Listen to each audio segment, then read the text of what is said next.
Okay, good afternoon. Good afternoon. This is GopadTV, and I welcome you to another edition of the Widows Program. The Widows Program is a monthly program here on GopadTV podcast, and is highly supported and in conjunction with the Healing Hearts Widows Support Foundation, an amazing foundation for the widows, the care for them, and of course, we'll know more about them. But before I start with what we have today, I have amazing personalities. But they are going to introduce themselves, so don't worry. And the topic we are going to go about today is the loss and self-discovery of a widow. Okay, so how do we navigate through the pain? How do we navigate through the loss as a widow? And how can they also discover themselves? And of course, I'm going to introduce my guest. And from my right, I have... Hello, listeners. My name is Igwe Chigojim Victoria. I am the Program Associate of Healing Hearts Widow Support Foundation. Amazing. You're welcome. You look Thank absolutely you. stunning. Thank you. You're welcome. And from my left, I have, before she introduces herself, I have to give one or two cents about her. Okay, she is amazing, a strong woman, a true virtuous woman. When the Bible talks about a virtuous woman, this lady is one of them. And of course, can we know you? Don't blush. Thank you. I'm blushing already. I am Uju Akunne. Madam, they call me Madam CEO here. And then I am a volunteer of Healing Heart Widow Support Foundation and also a member of Blessed Widows Nigeria, which Barrister Gozudem is the convener of both. Okay, amazing. And of course, you can see us and follow us on Facebook, GopadTV, and of course on YouTube, Gopad_TV. I repeat, on Facebook, GopadTV, and on YouTube, Gopad_TV. You can see our phone calls, our phone numbers rather, on a screen, and of course you can join us and have a conversation with us as we navigate through this topic. So our topic, like I said, is the journey from loss to self-discovery as a widow. Okay, we might have, okay, let me not say we, okay, the widows might have lost not just their spouse, right? They might have lost themselves, their feelings, their emotions, lots and lots of things, because there are really great and various aspects of losses associated with human beings. So we are just going to talk about it and, of course, answer some pertinent questions I know you really want to know about. Okay, so the journey from loss to self-discovery. How do we navigate that? What is this loss about? The lost someone, okay, how can they discover themselves? So I'm going to go over to Mrs. Uju. Before we go straight into what we have, can you just lay maybe a finger on what self-discovery is all about? I mean, it's not just about talking about self-discovery. People might not really understand what it is. They'll be like, you will not understand what I'm passing through. You don't understand. You're not there. You're not in my shoes. You cannot relate. That's the simplest thing they can say. But I know you can. I know you can understand very much better. I want you to explain what self-discovery is all about. Okay, like the topic says, journey from loss to self-discovery. It's really a journey. Yeah. Widowhood is a journey that there is no handbook on how to go about it. There is no lecture. There is no preparation. It's what it is, the way you see it and the way and what you make out of it. So it's when you say journey, a journey, for you to make a journey, you must make a move. Yeah. Even when you're making the journey in your head, there has to be a shift. Mentally, just emotionally, anyhow, there has to be a shift. So journeying from loss to self-discovery is that point when you know that you're shifting from just surviving to thriving, knowing that this thing will not keep you here, that you need to leave, that you were somebody before you became a widow. You were like, I am Uju even before I got married. I have passion, I have ambitions, I have things that I like to do. And my husband dying, those things will not die with him.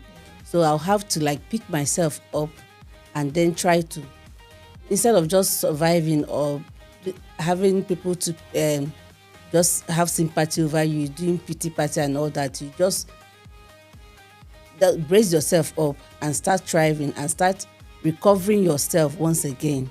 And then knowing that some people are looking up to you, that's those children.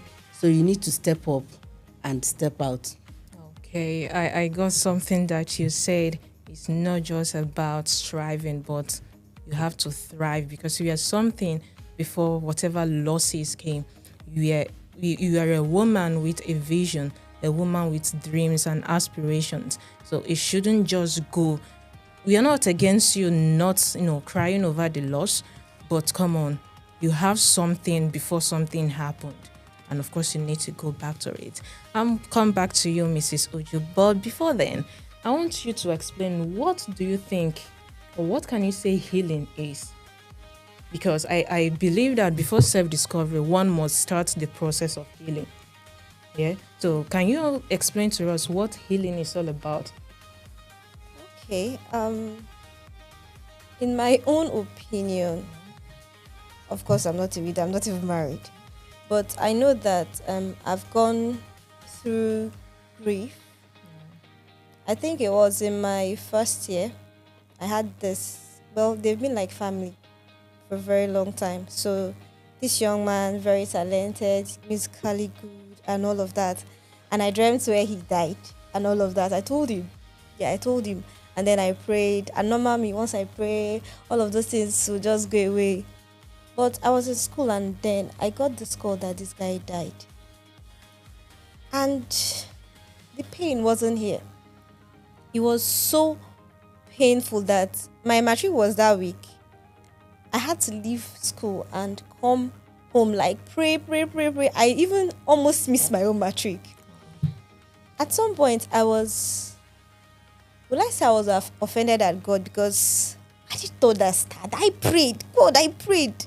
You used to answer me. You know how we run these things. You get, you're supposed to have answered and all of that.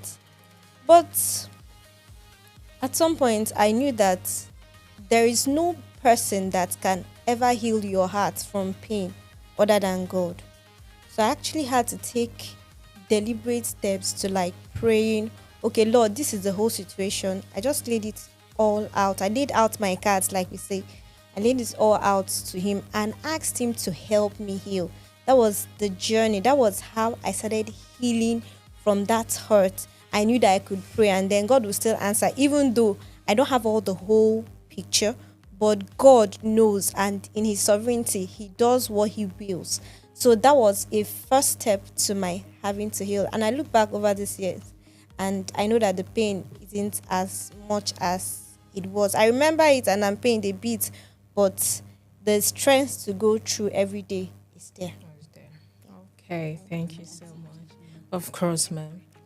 Okay, healing for me, coming from the point of a widow, is having self-control, being able to have emotional control. You understand? Yes. At a point, because initially you might just lose yourself in the grief, but when you have emotional control of, okay, this is what it is, I can step up and do this and do that, and I know when to grieve, and I know when I will remember this person and it will not weigh me down, and I will remember this memory will just be for fun, this memory will just be for, oh, thank God for this life, thank God I shared this part with you, thank God. So when you come to that level, again, healing for me means maintaining a small circle, a very small circle, few friends and intentional people that knows you, because initially you might not know which people to have as friends. But when you heal, you'll be able to identify this person has my back. This person I can go to her when I need prayers. This person I can go to you when I need motivation. That small circle that are just, you are just there with very healthy relationships. That is when you heal. And healing again is when from that your grief, you discover your purpose and you have the clarity of the assignment that you have been given from that grief. Then you have healed. Yeah.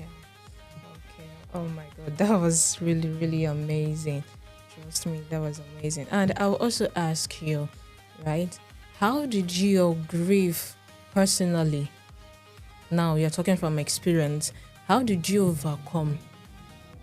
Like, how did you start feeling that, okay, it's time to step up. It's time to leave this part. Yes, what has happened has happened. So what was the process? What was the journey like? Like the moment you understand that this healing doesn't just go away, it lives with you. And then every other day, because there are dates, there are months that will remind you, anniversaries, birthdays, and all that. So, but when initially, I would say I grieved. I grieved in denial.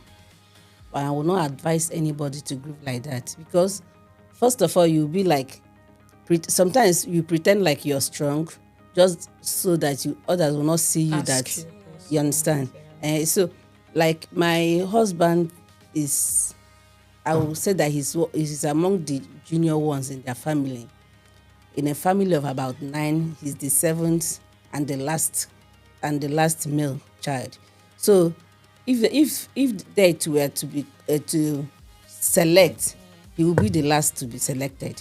So his death was a hit on everybody. So I saw myself, instead of grieving, and I started consoling everybody, because everybody, they were just crying more than they grieved myself. So I think I now presented myself like I was strong, but I know I was not strong. That is grieving in denial, and that dealt with me.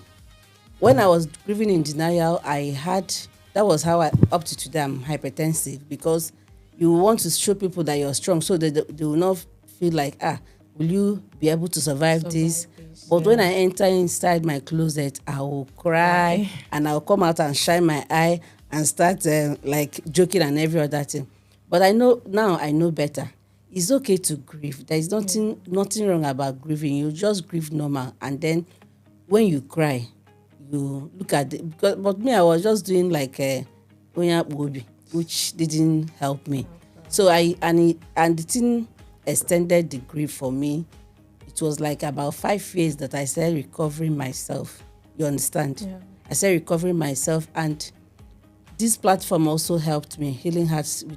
I came in contact with Barrister Gosju Demezue, and I saw other widows, and I started seeing that this thing is not peculiar with you.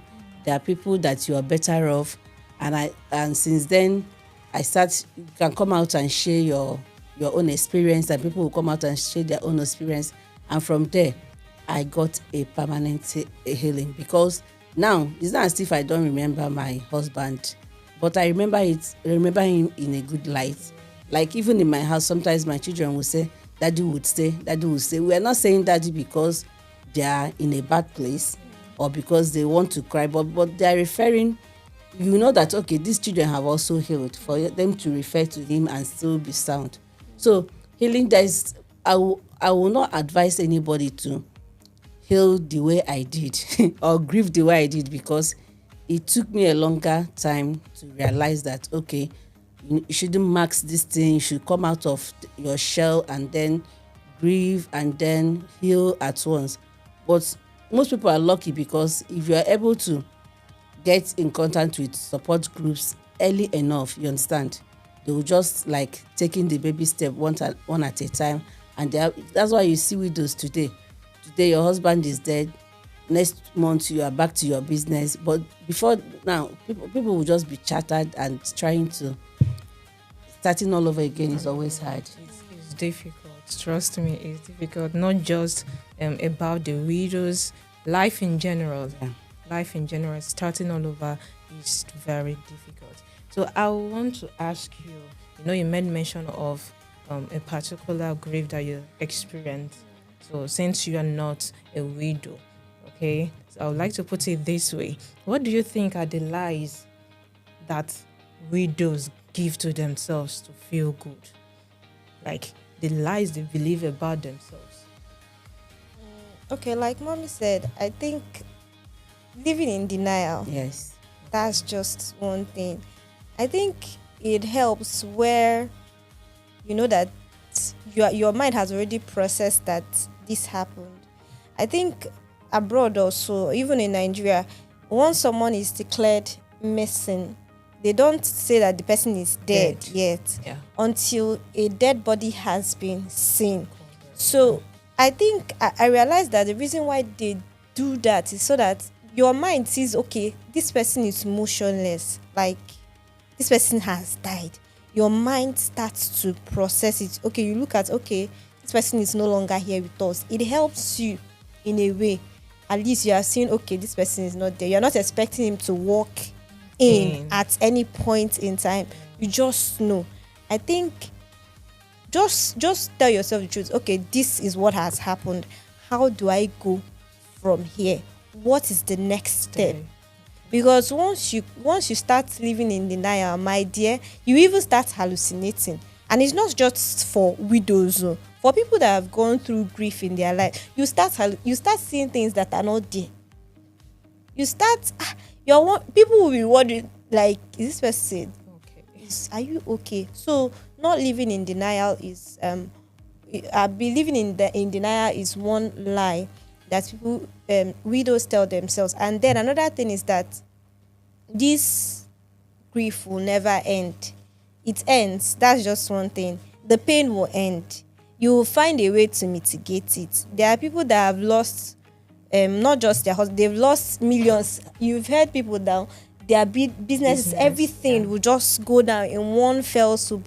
And then the person still picks up the pieces of their lives. And then you wonder, this person is coming out stronger. So the lies is that, there will not be a better tomorrow. There's a better tomorrow. As long as there is life, as long as there is God, there will always be a better tomorrow. As long as there is God, trust me, there will always be a better tomorrow. That was a very powerful one. That was a really very powerful one. Mrs. Uju, we are talking about self-discovery. How widows can rediscover themselves. So, do you have, or can you share with us some activities that, okay, these people can do to come back to who they were, or to come back to a new person they ought to be, or to be a better version of themselves, even after going through all the pains, the emotional trauma and everything? How can they navigate through this journey of self-discovery again? Okay, first of all, there are professionals to help. Somebody can go for therapy, just where you be vulnerable, say it the way it is, and from there you start picking up. And again, you can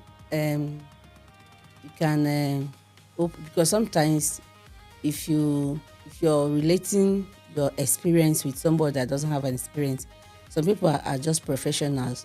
It doesn't mean they have had the experience, but because they know everything about grief, they will be able to help you navigate the whole process.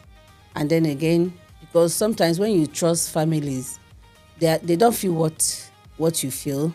Sometimes they feel like people will say, I know how you feel. You just may say, nobody will ever know or feel how you feel, you understand? But these people are professionals. When you come to them, we have Wevolution coaching services. They also do, is all about grief coaching, grief for widows, for anybody that is suffering any kind of loss. And then, so those professionals are there to help. And again, another thing that can help somebody is being in a personal relationship with God. Just come one-on-one. You don't even need any pastor. You don't need to live in the church, or you don't need to go from one crusade to the other, but developing a personal relationship with God, know when to talk to God. You can talk to God like we are discussing now. If you come to that level, that's when this verse that I can do all things through Christ who strengthens me makes sense to you, because you know that this there are things that at the last minute you believe that you know that God can do it, because you know the kind of relationship you already have with him. You know the discussion two of you have had in your secret place and all that. So I believe that these are the things that will help you. And again, you can identify with some support groups, because when you are in such groups, you'll be able to see other people, because coaching is just one-on-one. But when you join support groups, you see other people. Even if maybe your husband died when you're 40 and you be crying that you're young, or 35, you see people at 20 something. So you even turn to their grandmother and start consoling them. So all this helps widows to navigate and know that they are not in this thing alone. Okay. And I know you have heard what Mrs. Uju had said. And of course, the number to call in, it's on the screen. You can call and contribute and also ask questions about anything we are discussing today. And we are live on YouTube, GopadTV, on GopadTV, and of course on Facebook, GopadTV. We are discussing about the journey of loss and self-discovery as a widow. And of course, Miss Chigos, my manners, please. Okay, Mama has talked about how the activities or what they can do to navigate, to self-discovery, how they can make a better version of themselves and others. So do you have anything that you can add on, the ways they can grow, especially emotionally and spiritually? The way widows can grow and outgrow this pain, outgrow these emotions that they are feeling, make themselves stronger, especially emotionally and spiritually. Okay. I'm here on the platform of Healing Hearts Widow Support Foundation, and we also have House of Refuge. House of Refuge. Literally, that's refuge. Just take it that way. Just like Mommy said, there is no way you can self-discover yourself outside of God. And when you hear people that have gone through what you are going through, like you hear this person, 1, 2, 3 people, and how they went through it, and then they are coming out stronger. I think it solidifies your emotions. It helps you. My boss, Barrister Udemezi, she's a widow, but when you look at her, you don't, at first glance, you don't even know that something like that. She's strong. Like, she's one of the strongest people that I know. You look at her and then you wonder where does this woman get her strength? She gets it from God. She doesn't joke with prayer, worship, like anything that has to do with God. You see her there. You get? So that House of Refuge, we run monthly worship services. We do monthly worship services. When you hear the music alone, you don't even need the prayer. You don't even need any other thing. Just the music alone, the environment is just serene. Like, it helps you. It helps you. Community support groups like that helps people. Yes. And if, just like Mommy said, coaching services, maybe you don't want any other person. You don't want anybody to see you.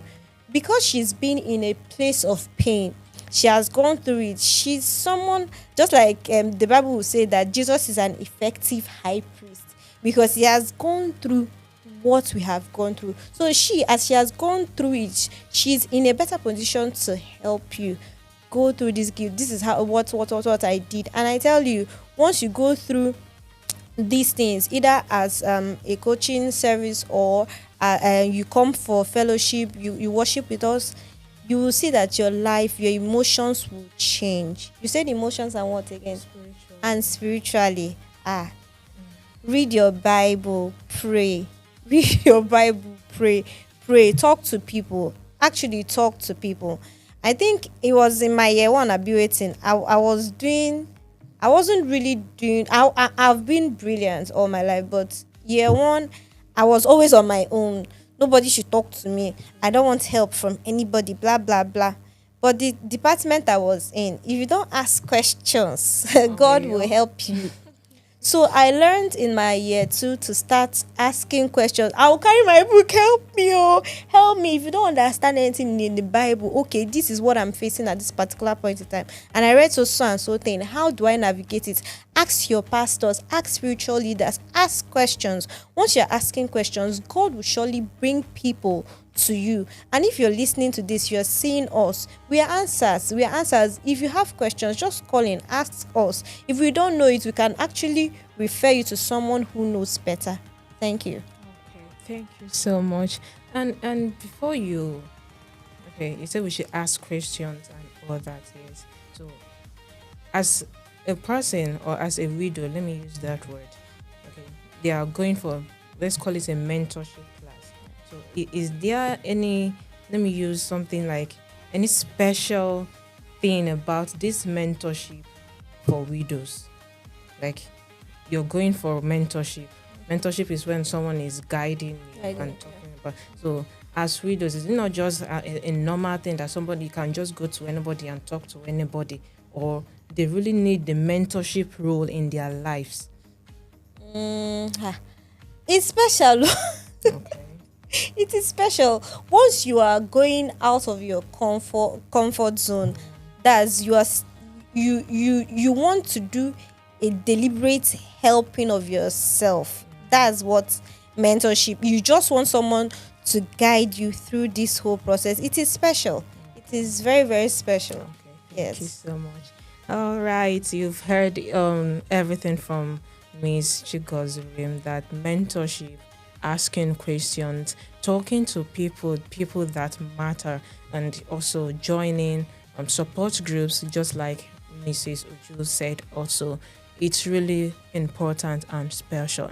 So, Mrs. Uju, what will you say that motivates widows? We are talking about self-discovery, and we've talked about healing.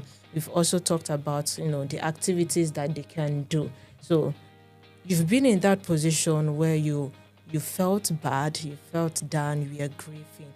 What was that thing that motivated you to think that, hey, I'm not this person. I'm not supposed to be at this point all the days of my life because of something that has happened. Can you please share with us? Okay, like I said, it's a process. Yeah. Once you start on the right foot, you have you come to a stage where you know that, okay, I need to rediscover myself. I need to maybe acquire some skills, because you're looking at the children. You're automatically the father and the mother. That one is one motivation. Yeah. That you don't need to look at. You understand? That is one strong motivation. And you want to be better for yourself. Because most times when women lose their spouse, maybe while your husband, because most women, especially in the East and in Nigeria, our value are attached to our husbands. And when you lose your husband, people that even worship you before then, if people that respect you, will gradually start acting off. You understand? People can start ghosting you. That sometimes motivation can come positively or negatively. There are things you look at, you say, is it because this thing happens? You have to dust yourself and know that it's not business as usual any longer. So maybe because most times when you will get married, the man will be the sole breadwinner. You might have your own skills, but you'll be doing it on the side, or you don't even do it at all because you need to sacrifice to take care of the children and bear children and all that. So that motivation that, this is, you understand? It's just you and your God, and you look at and yourself. That's the major thing that will motivate you in life, to know. If that doesn't motivate you, I don't know which other thing that will motivate you. So, but when you know that you have responsibility to yourself, to your children, and you have sense, God have given you sense and one or two skills that, and when you start doing it and you are diligent on what you're doing and you're seeing progress, the progress okay will motivate you to do more. You understand? Maybe you started with maybe you started with one skill and you see this one is going well, and this one you can put people there to even when you're not there, the business is moving, you can open another one. You see that push, because you can see that the ones you're doing are moving, and then okay, there's things you don't even know that you can do. Like me, I'm into electrical. I would never have believed that I would do that kind of business.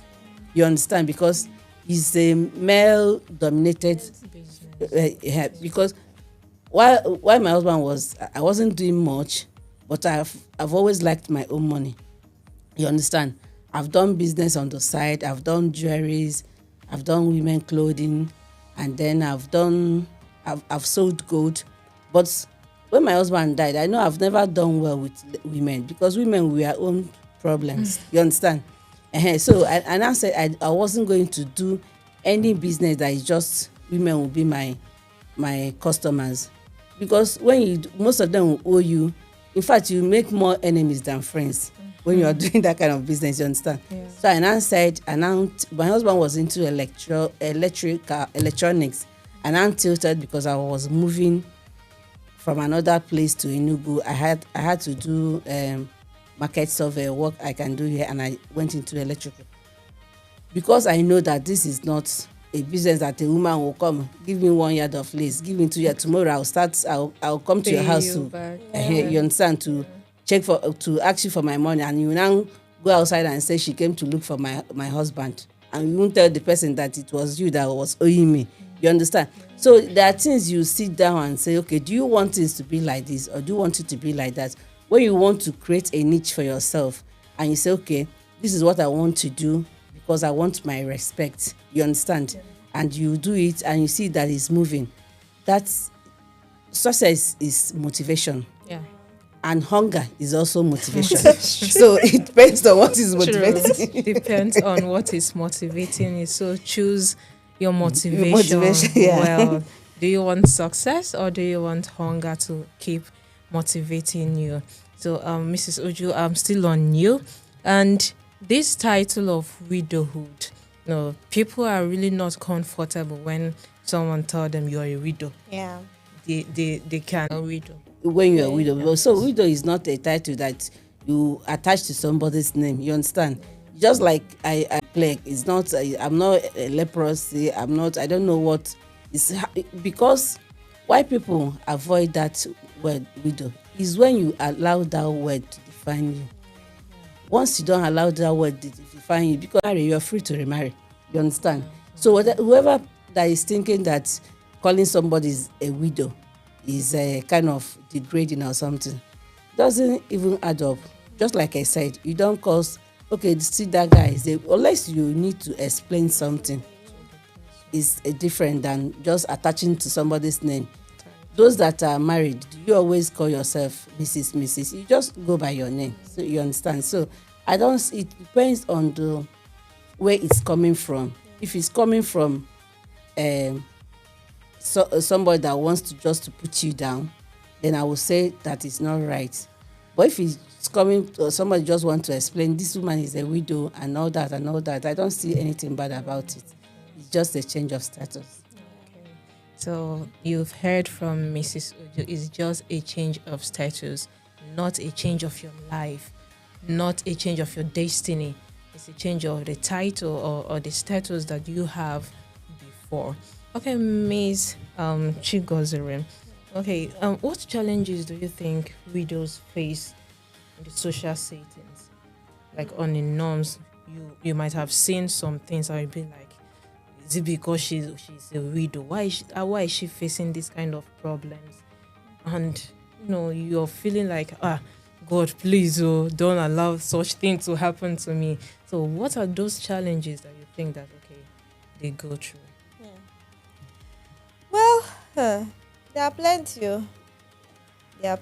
I've seen widows being stigmatized.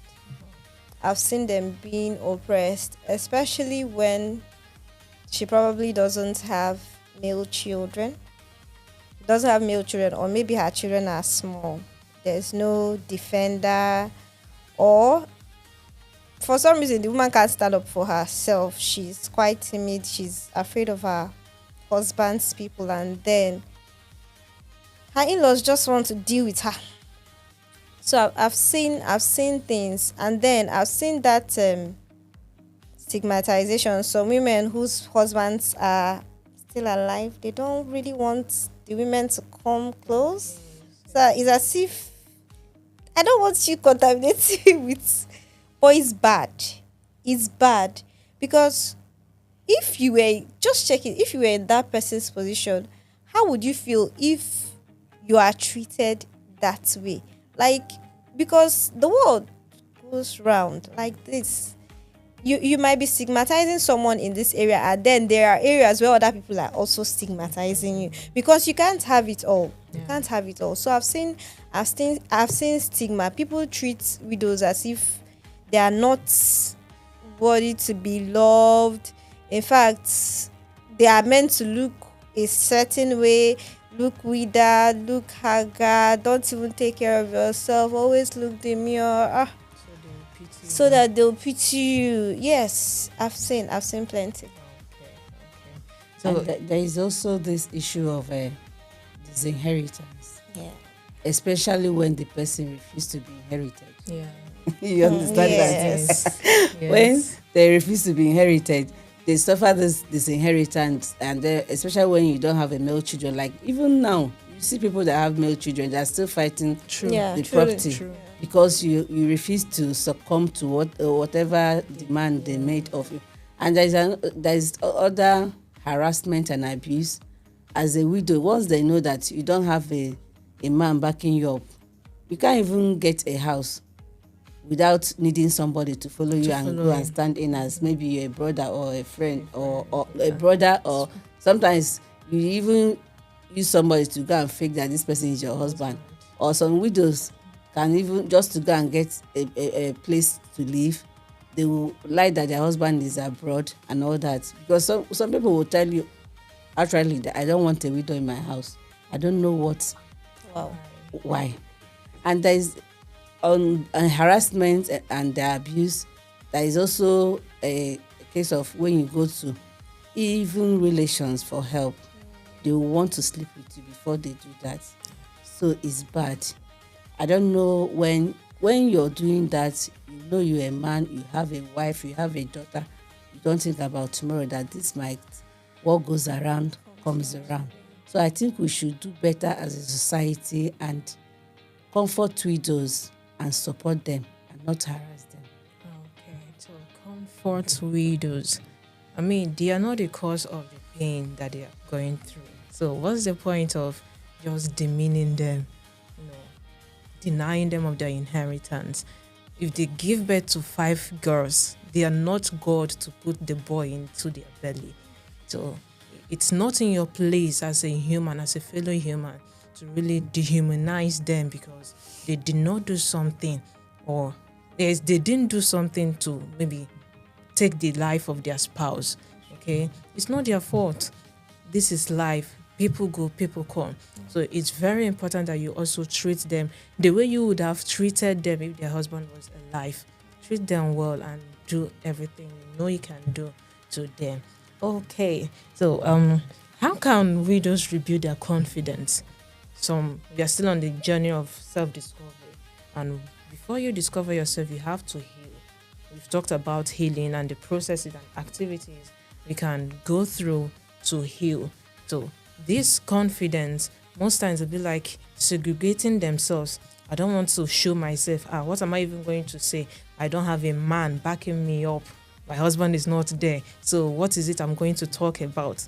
So how do you think that, okay, these widows, they are going to rebuild their confidence in a way that they can come, stand, talk, and speak fluently and confidently and know that, okay, whatever has happened is not my story. It has happened. So it cannot take away my confidence. So how do you think that widows should rebuild their confidence? Okay. Just like mommy said earlier, before being a widow, it's just a status. Before being a widow, you were yourself before. So if you had ambitions, if you wanted to take a course before, the death of your husband should not stop you.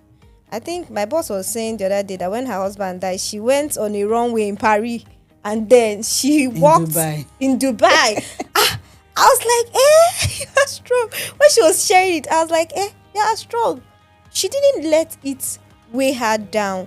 So if maybe you want a vacation, please take the vacation. Oh, just take the vacation. If there are courses that you feel will better your life, by all means, take it. Take it. Just go. Take one step at a time. Just don't do too much. I think I've said that before. Don't do too much. Just take it one day at a time. Discover yourself. Okay, this is where my strength lies. This is what I can do per time. My boss was saying on Saturday there was this program she had. So she was saying that she was doing her PhD. She has done the first one and she's doing the second one. She will read. If she sleeps, she'll still wake up and start from where she stopped. So I think that is a perfect example. Take one step at a time. Just take it. Listen to stories. Look at people that have gone before you, that have gone through it, and that they are thriving. So by all means, look at them and then take that step. Read books. When you read the Bible, you also read other books. There are books that will help you go through grief, and then you will come out the better. You come out on the other side. I'm a firm believer that confidence is what can keep one going. If you're not confident, if you're so timid and shy, there's a very big difference between confidence and humility. Yes. I mean, timidity and humility. Very. Okay? You can be humble, but don't be timid. Yeah. Don't be shy. Don't let people just walk over you just like that. Be humble. In Gen Z, they'll be like, be on a low. Be on a low, okay? Yes. Just be humble, but don't be timid. If you have something you have to teach people, they need to learn. Teach. If you have stories that you need to tell people and you know that this is going to inspire them, go ahead. What changed was your story, not your life. Yeah? So whatever it is that is happening to you, be motivated. Read books, like she said. Talk to people. Go to sermons, go for programs, events, engage with people, because you still have a lot. For you to be alive means that there's a lot ahead of you. For your children, for you yourself, and of course, for those that are also looking up to you. All right? We still have our phone numbers on the screen, and you are free to join us in this discussion. All right? And of course, we are live right now on GopadTV on Facebook and GoPad_TV on YouTube. All right. So I'm going to Mrs. Ujo. How does one build this balance? Balance of, oh, I'm a widow. Okay, I'm trying to discover myself. How can a widow build this balance and believe that I can do it, but how? They might be confused. They might be, uncertain. Even if they talk to somebody, they'll be like, this person is not getting the real deal. So how can they build this balance between I need to move on, but I'm pained also, but I need to move on? The balance is all in your head. Okay. That's where what do you call it? The mindset, the shift from your mindset that, okay, I'm finished, I'm gone. Once your mindset has shifted from, okay, I can do this, I need to do this one at this time, I need to do that. That's what I said. When you're at that place that even when you remember the past, you don't feel bad about the past. You don't go crying about the past. You remember it. That past will be your strength for your ambition and your strength for whatever goal that you have set for yourself. That's when you have the balance.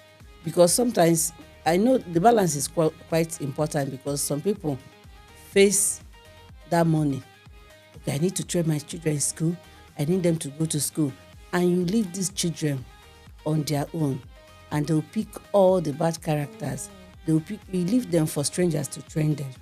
So there must be balance in whatever you're doing. Pick a job that will give you time to also look at those children, to also be in their lives, to also be their friends. Because if you allow strangers to be their friends, you're in trouble. By the time you come back, they are way ahead of you. You understand? So whatever we are doing, we cannot do this one more and leave the other one. There must be a balance. Spiritually, emotionally, financially, everything you're doing, you have to balance it so that the other one will not suffer. So sometimes it's better that you look for a job or you look for a skill that you're the CEO. You know when to go and when to come back.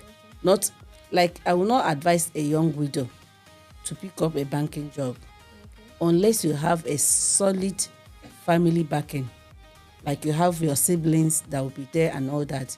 So there are things that you do, you will lose some and gain some. So whatever you do, let there be balance in you have to be available in your children's life. You have to be available for your business to not to suffer. You have to be available for God. You cannot say because God, it's just me now. I can't be going to church. Anytime I have time, I will pray to you. So everything, you have to balance yourself. That's when you know that you have come to this stage where you can take care of it. Because even at that stage, there are some people looking up to you. Doesn't mean if you cannot handle just your immediate problem, how can you now motivate another person? How can you now guide another person to tell the person, okay, do this and do that, when you are even wallowing, your small family is swallowing you? So there must be a balance. You have to find balance in God. When you have a sound relationship with God, He will help you. God is the helper. He's the helper. He's the husband to widows. And once you anchor your faith and your life in Him, you see every other thing working. It's when you put your faith in man and they disappoint you, you now feel like, okay, your life is gone. You cannot pick it up any longer. But when you have God and you know that whatever you do, you discuss with him one-on-one. God, this is what I want to do. Sometimes you need to hear from Him. Most times you need to hear from Him. You need to have clarity on what you're doing. Because most times we just jump into because we hear, okay, when I square an African crayfish now, you jump into it. True. You've not even checked, okay, where will you buy? Where will you sell? Is it rainy season? When is the better season? So whatever you want to do, you need to study it. You need to talk to God about it and get clarity before you do. Once you have clarity, there must be balance. Okay. In summary, clarity can supersede everything. Okay, Miss Chigozrim, do you have something you can add to what she said about creating a balance between remembering that, hey, I'm a widow, but then I need to move on? Do you have one or two things that you can give to us? I think she has said it all, because one aspect that she really mentioned that I liked is that a lot of people leave their children in the hands of strangers, and then instead of mitigating the situation, it ends up blowing things out of proportion. So I think that's just one area. Balance your work, family life, and then with the help of God, everything will be okay. Okay, balance everything. Your work, your finances. What can you do at that moment? Remember that you are broken at a moment. Yes, so you have to choose something that you're not just going into straight and you get even more broken. And when people don't help you, when people don't heed to whatever it is you want, and you be disappointed thinking that is the end of life. No, it is not the end. So navigate through these things and know that, okay, time will tell, and time also will heal. Okay, it's just a matter of time and everything. So I also want you to, talk about Healing Heart Foundation, right? What is it all about? What can you say that can make people be like, okay, this is where I need to be, or this is where I can recommend to people about? Okay. So, Healing Hearts Widows Support Foundation is an organization founded by Barrister Gozie Udemezwe. She's a seasoned professional. She's an attorney by training. So, and not just that, she she's a mother. She's a widow who has gone through grief and is thriving. I can tell you that for free. She's thriving. So, and for her to have gotten to get to where she is currently, it has been on the support of God, and then basically mostly God. So holding on to God, I see a woman that has held on to God all through these years, and you know God, He doesn't disappoint. So Healing Hearts, and that is the vision that is carrying Healing Hearts Widows Support Foundation. So we help widows, we empower widows, we help them in their children's education, and then we give small grants to widows in their business to support their businesses. We offer pro bono legal services. What else? We help. We do medical outreaches, which is a testimony too. So we help widows by giving free medication. We have programs about that, all about that. We also do feeding programs too. So that's what Healing Hearts Widow Support Foundation, and especially the emotional and the spiritual side, we help with that. So we are basically all about healing your hearts. We heal your hearts through Jesus' love, through God's love. So we are Healing Hearts Widow Support Foundation. We help widows and their children to go through the whole grief journey and discover themselves. All right, So we also have Revolution coaching services. Because it is not free. It's not free, I beg.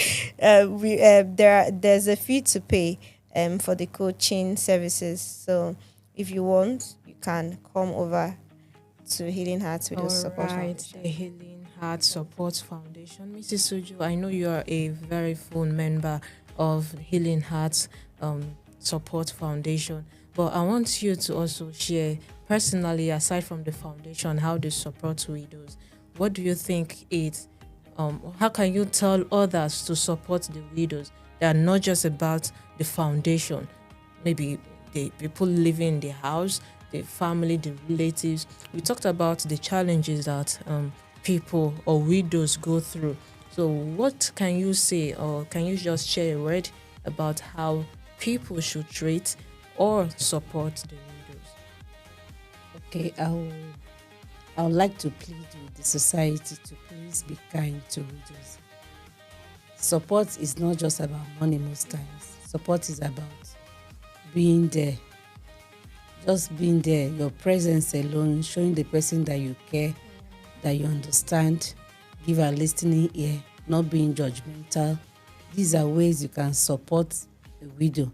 So the person, if you support a widow by listening to, because most times somebody will just say this widow did that, and people will start acting on it without finding out the truth. Yeah. So if you're that one person that will always approach the person and ask, I heard this happen, what happened? That means a lot. And if you're in a space where you see that people are isolating a particular widow, please make them understand that this person is a human being. And also don't be the kind of helper that will say, if you need anything, tell me. Don't wait to be told. Yeah. Don't wait to be asked. Be a proactive helper. Some people will just make promises and leave the person to start chasing them around. So these are ways, apart from like you're even funding the children's education. Also, there are little things that matters. Showing presence, maybe when you know that, okay, this is the husband's anniversary, this person might be down this period, you just show presence to show support. These are ways to support a widow, and the person will know that, okay, I'm visible, somebody is seeing me, I'm not just in this race alone. You understand? apart from that, because most times we think that everything is money, and people use widows to do show, just give and show them off that Sponsor. you are supporting. That is not the kind of support most people need. Most people will just want to know that you know that they are there and you are for them. Thank you. All right. And over to you. Do you have anything that you can, chip in how people should support aside from, of course, the wonderful foundation that you just explained? Yeah, just don't stigmatize widows. Don't label them witches. Please, they are not witches. I think Igbo people, basically, I don't know whether other cultures are like that, but Igbo people, they have a way of tagging somebody a witch because they are not witches. They are human beings. Like, even if you hear the person is a witch, forget that aspect. Why would she not look like a witch if she's not eating properly? You've not even asked, have you eaten? What of your children? No. Please don't tag anybody a witch just because she lost her husband. She's going through a lot. Try to be empathic, sympathetic. You get, so that's my final word. Thank you. Okay, do not stigmatize widows. They are real human beings. They are still human beings even after the pain that they are going through. So there is no absolute reason why you should start calling them names or starting to give them titles that they do not earn and doing all sorts of things just because they lost their spouse. I mean, they're in pain. The least you could do is to encourage them. The least you could do is also to grieve with them, all right? And yes, do you have any final words that you can, on message of hope, that you can give to widows? What can you give to them right now to uplift their spirit, to make them believe that, okay, you are in pain, but you need to start discovering yourself again. You need to start going, forward, and not just locking in yourself because of the pain that you've gone through. Are there a message of hope you can drop for them? God is for you. He's not against you. The reason why you're coming across this is because God is for you. He loves you. He has a plan for you beyond your pain. Mommy Uju here is a perfect example. You look at her, see how fine somebody is looking on a Monday afternoon, and she's a testament that God is good. Of course. So God is for you. God is for you. He will help you through this whole situation. It's terrible, and then, but looking at people that have done this, they are thriving. God will help you. Okay, Mrs. Oju, from experiential, place, what can you tell these widows? There might be newly people that their spouse just died, and there might be some people 20 years, 15 years, how many years, and still they are finding it very difficult to thrive. So what can you give to them, or what can you say to them? I just want to remind them that journey to self-discovery is not a betrayal of the past. It's not a betrayal of your dead husband. It's just an opportunity for you to rediscover yourself, find out that version of yourself that is missing, a stronger you and more authentic you, for you to be sound and enjoy yourself, give yourself reason to live, and give yourself reason to be happy again. Okay, give yourself a reason to live, to be happy, to know that there is something ahead. That is the goal. You're not denying that you're not in pain, but ahead, something should motivate you, something should inspire you. Okay, it is not the end of the life. It's not the end of your story. It can cause a change in your path. It can cause a change in how you navigate through things and everything, but it shouldn't be the end of the story and of your life. Okay, so this is healing. My manners. This is the Widows program, and it's coming from Smiling Through Widowhood program, and it's coming from GopadTV. And of course, I had an amazing time, and I know you did, with Miss Jugozirim and Mrs. Uju. And of course, you can also go back to our YouTube channel, GopadTV. Rewatch, ask question, comment.